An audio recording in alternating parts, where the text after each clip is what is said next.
On the Throttle is brought to you by SportbikeRange.com. Performance parts. All right, Carrie, you are with Moto Marin, the Marin County local BMW Aprilia dealership, and you're out here at Infineon Raceway with the S1000RR in your pocket. Yeah, we're really excited to have the bike out here. BMW has their ambassador program, and the bike's traveling around from dealership to dealership, and we're really fortunate to be working with Dave and you guys from OTT, have the bike out here so that the racers can see it on the track and see what it looks like in person. They're welcome to sit on the bike. We should be seeing bikes in the showroom come January, February timeframe, but we do have a limited number of these bikes that are traveling around the country for people to look at. And they can contact you to get on the pre-registration list, the vernissage, so to speak? Yeah, we are pre-selling the bikes. The price is $13,800. At my store, it's a $1,000 deposit to hold your reservation. You can specify and have the bike built to your specifications in terms of color and options, and you should have the bike by Christmas. I couldn't think of a better Christmas present. BMW's decided to put together a guerrilla marketing campaign. Germany sent us 3 bikes that are pre-production VIN numbers, and what that means to the general public, we're not allowed to ride those on public streets. We want to show off the bike. It's the most exciting bike, in my opinion, BMW has ever put out, and the only way to do that legally is to actually bring it to a closed course like the track days, which is what we're doing today. And that's really the only way to see the full potential of a motorcycle. Does someone like myself, an aspiring ambassador, get to ride it? Unfortunately not. There's only 2 of us in the entire country that are actually allowed to ride it. And again, it's such a big honor for me for BMW to actually choose me. So unfortunately, no. And in fact, they're being so strict on it. I have to hold the keys in my possession at all times. You're not even allowed to sit on the bike with a key in it. Well, that makes sense. I mean, they're a valuable commodity right now, so we must preserve them for posterity. They are, but I've got to tell you, and I've told BMW this over and over, give me a fleet of these things. Let me take them out to track days. Let me put guys like yourselves on it, and I dare you to come back without a smile. There's no doubt in my mind that the bike's so easy to ride and so fun. And in fact, the guy that does this for us on the East Coast, Nate Kern, he's the East Coast ambassador for the S1000RR. He put it the best I've ever heard it. He said the bike's natural. It's just absolutely natural. It's the most fun, again, the most fun sport bike I've ever ridden. So if we were allowed to do that, there's no doubt you'd have a blast for sure. But people can look for it at a track day near them. You're going to be out there pounding the pavement, putting the bike out for people to see. Absolutely, either on the East Coast or the West Coast. With the ambassador program, the way it works, we give the larger event companies and obviously all the BMW motorcycle dealers the opportunity to book us and actually have us either come to their store or come to their local track and actually do a track day. And you can get on BMWPlanetPower.com. That's how you find our schedule, and obviously BMWMotorcycles.com. Here we are at Infineon Raceway, courtesy of Kegwins at the track, with the brand new BMW S1000RR prototype and their ambassador, Gary. Good morning. Morning. Welcome to California. Thank you. So go ahead, jump on. Let's check sag right out of the gate.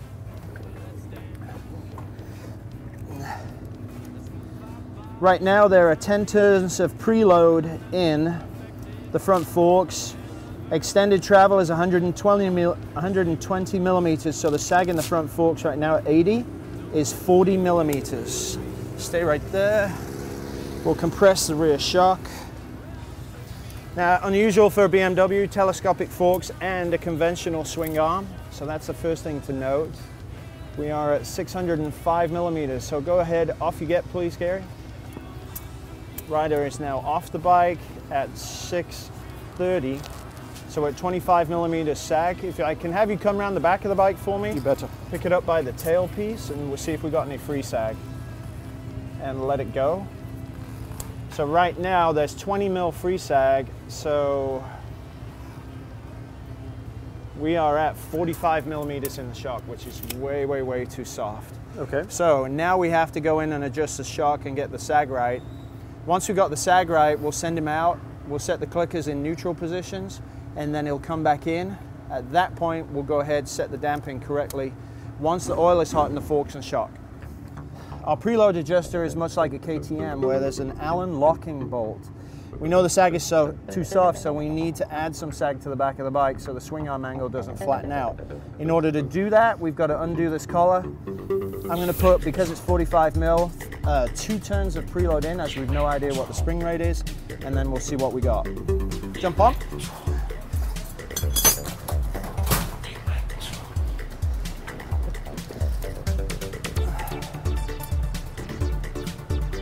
So 2 turns gave us an additional 10 millimeters, so now it's at 35 millimeters of sag, which is fine as a starting point. So let's move on to the clickers. Okay, off you get, Gary. Thank you. All right.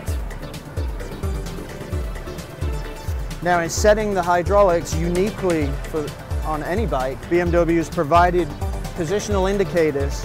We still have a flathead screw, but we also have an engraved slot which shows you which number it goes to. We have 1 through 10, and you cannot go past 10, you cannot go past 1. So on rebound, we're going to set it at neutral, so we'll go to 5 on each one. Now on to low speed compression, which is exactly the same screw, we'll set that to 5. And on high speed compression, there's an arrow set into the shock body, which tells you where the number is corresponding to the arrow. And right now we're on number 5, we're right in the middle. Rebound adjuster for the rear shock is on the opposite side to your compression adjusters. So we'll go ahead and set this to number 5 as well. 2, 3, 4, 5. So what we've got now is our baseline setup. We're maxed out on preload, and this is a heavy braking track. So when we go out in the first session, obviously we're just going to go sightseeing. I'm going to guide you around with the K12, and we'll just let you roll for a couple sessions just to figure the track out. The shock, now we got the sag right, with all that free sag, when you decelerated, the shock would fully extend and put excessive weight on the front. So that may be why at button willow the bike, as you said, would hit the bump and then ping. Right. Because the back of the bike is unloading against the front. So now if we set the chassis evenly in spring tension, you should actually get a much more compliant ride. Okay. And also in regards to that, when we get the rebound balance correctly when it's hot, and much more, some of the guys use planted, and you're a club racer, you know exactly what that means. Absolutely. We had discussed yesterday our position of the forks here. They're engraved like Olin's, and perhaps if we can help the bike take some weight off it by raising the front, then that's a possibility as well, but we'll get into that later in the day. So we're out second session. Okay. So we have plenty of time, tire pressure set, the chain is good. All right. Let's get ourselves ready. Awesome. Thanks. You're welcome.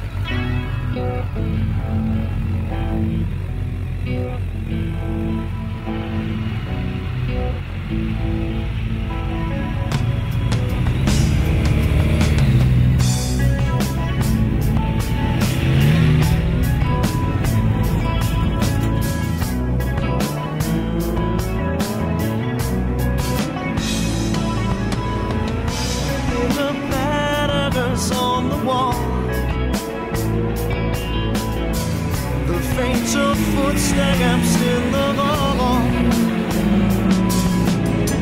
a person speaking through the shades.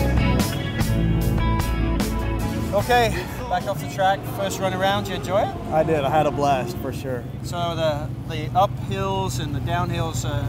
Video doesn't do it justice, really. You weren't joking. That's the most incredible steep climb that I've ever been on any track. Cool. So we gave you a baseline. We put the bike into a neutral position according to the settings. What was your initial response? Well, it definitely, I mean, you loosened everything up, so the bike did feel a bit sloppy on a lot of the corners, which you told me I would expect that for sure. And of course, like we were talking about during the switchbacks, there was a lot of rebound. Okay. Coming on the back and forth. Okay, and in bouncing the bike, certainly it would go up, down, and back up again. So what we've done for you for your next session is to send you out with your rebound instead of 5 at 10. Okay. And before we go, we'll just push on the bike. So now as you go through the corners, I don't want it to be over damped. So if it feels really planted and the bike will still transition side to side, we may have a good setting in the bike as far as rebound goes. Okay. And then we can move on to braking. So in your next session,